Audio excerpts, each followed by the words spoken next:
Всем привет и отличного настроения!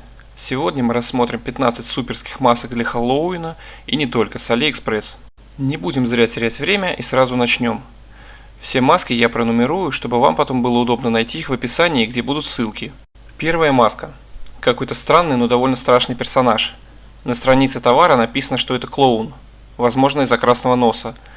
Но по мне так это какая-то нежить ужасная. Назовем его клоун-вурдалак.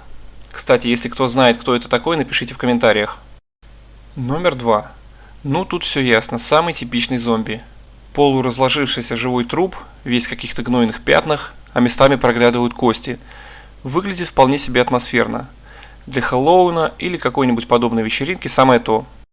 Под номером 3 вурдалак.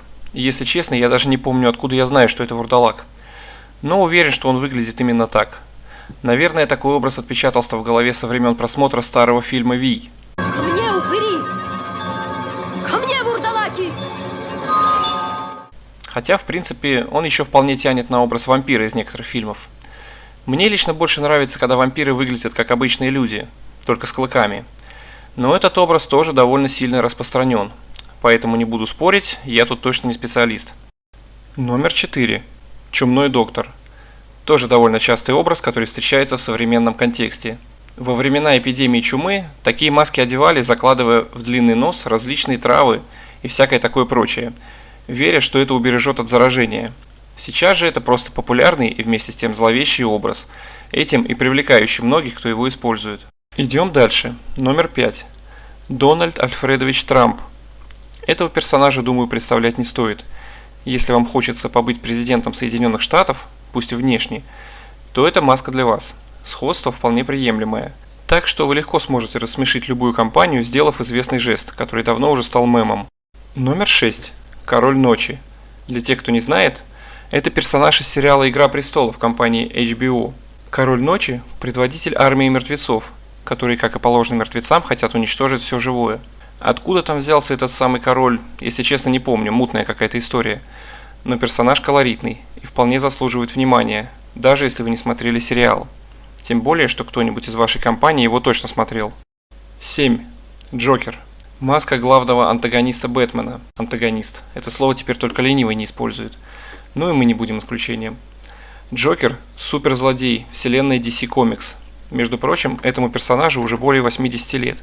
И все это время он демонстрирует свое зловещее очарование, притягивающее все больше и больше поклонников. Под номером 8 какая-то страшная тетка. Она напоминает девочку из фильма «Звонок», но мне кажется, что выглядит старше ее. Вообще довольно жуткая маска. Я бы лично не стал ее покупать, потому что не люблю этот образ демонических женщин с черными волосами из того же «Звонка» или «Проклятия». Хотя кому-то из вас, возможно, она будет в самый раз.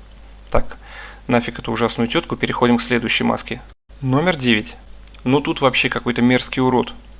Даже не знаю, как его идентифицировать. Вроде бы и на зомби похож, а с другой стороны, как будто его кислотой облили. С лица свисают ошметки кожи. Наверное, если бы доктор Зольберг из Футурамы стал зомби, то он мог бы выглядеть примерно так. В общем, назовем его мерзкий урод. А вот под номером 10 один из самых страшных персонажей Стивена Кинга, а для многих и самый страшный в мире – клоун Пеннивайз. Это существо – самый ужасный кошмар, который может присниться. Особенно, если вы не только смотрели фильм «Оно», но и читали книгу.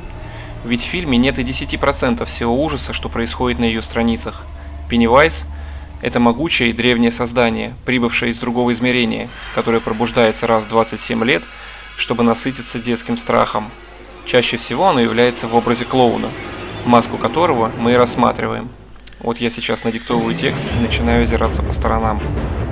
Так, все, хватит об этом клоуне, переходим к номеру 11. А под ним у нас Headcrab.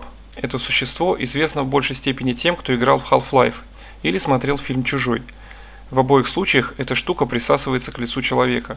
И если в первом случае эта личинка делает человека носителем зародыша чужого, то в варианте Half-Life Headcrab засовывает в горло носителю свое жало, подчиняя своей воле и превращая постепенно жертву в ужасного монстра. Номер 12. Дэдпул. Персонаж вселенной Марвел. Он обладает нестандартным, крайне циничным и пошлым чувством юмора. Уэйд, так его зовут на самом деле, шутит всегда, как бы ему не было плохо. Его юмор носит преимущественно черный характер, а иногда доходит до абсурда. Очень трудно определить позицию данного персонажа. С одной стороны, Уэйд крайне жестокий по своей натуре и никак не тянет на героя, но с другой стороны, он не бьет женщин и детей и просто так не пытает людей. Да и все же более человечен, чем многие подобные персонажи. Под номером 13 – Веном, еще один персонаж вселенной Марвел. Веном – это черный, инопланетный, в некоторых версиях может быть искусственным симбиот, разумное инопланетное существо липкой, практически жидкой формы. Подобно реальным симбиотам, для того чтобы выжить, он нуждается в носителе, как правило человеке. Единение с симбиотом предоставляет его владельцу сверхчеловеческие возможности.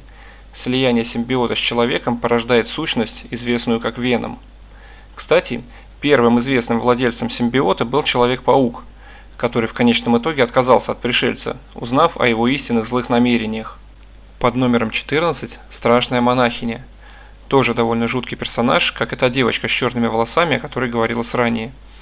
Часто фигурирует в компьютерных играх, главным образом появляясь внезапно и заставляя подпрыгнуть на месте от страха. Откуда она вообще взялась, я не знаю, да и смотреть даже не стану. Мне на ночь глядя уже в принципе компании Пеннивайса хватает. Если у кого есть информация, напишите в комментариях. Ну и наконец номер 15 – Маска Момо. Очень странное и неприятное создание.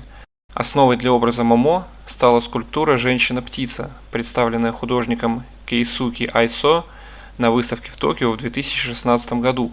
Автор работы вдохновлялся японской мифологией и легендой об Убуме, или Убуме, духе беременной женщины с ребенком на руках, которые преследуют людей. Кстати говоря, американская кинокомпания Orion Pictures и японский продюсер Такасига Итисе, известный по оригинальной франшизе «Звонок», начали работу над фильмом ужасов, который расскажет о персонаже Момо. На этом мы, пожалуй, закончим. Ссылки на все маски, представленные в ролике, будут в описании под видео. Если обзор вам понравился, ставьте лайки и подписывайтесь на канал. Отличного всем настроения еще раз и до новых встреч!